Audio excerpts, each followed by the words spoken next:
Seaweed is just another component of eating the food that comes from the land you're on. I do compare it to it like an ocean kale.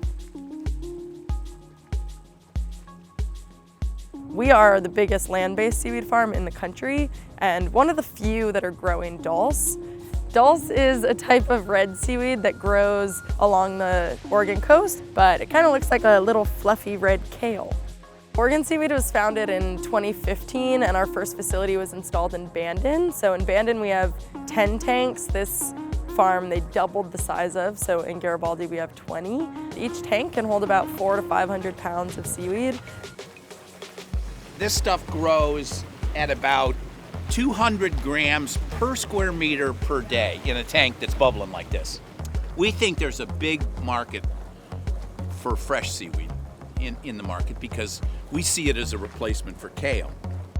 We just essentially start with a clump of seaweed that clones itself over time. So our whole process is really simple. You know, we throw some seaweed in a tank, we pump in fresh water every day at high tide, we circulate the water to allow the seaweed to kind of take turns in the sunlight, and in that whole process the seaweed just continues to grow and grow and grow. Our dulse is super versatile. You can put it in pretty much anything as a fresh product. A lot of kitchens are using it and pairing it with local seafoods and different products that farmers are growing out here. It has a natural thickening agent in it, so it works really well for soup broths, make it into a fresh salad. If you eat it fresh, it kind of tastes, you know, it has a crunch to it. It kind of tastes to me like a salty carrot. Cooking it pulls out this very like smoky, savory, umami flavor.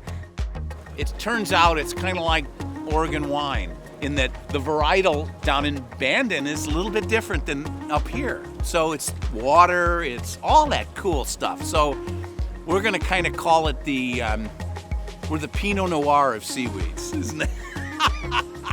It's a carbon negative vegetable. It's absorbing like a pound of carbon for every 4 pounds that we grow. It's super nutritious as well, so it has all the protein, pretty much every amino acid you need to survive. It has fiber, potassium. It's really good for you, really good for the environment in so many different ways.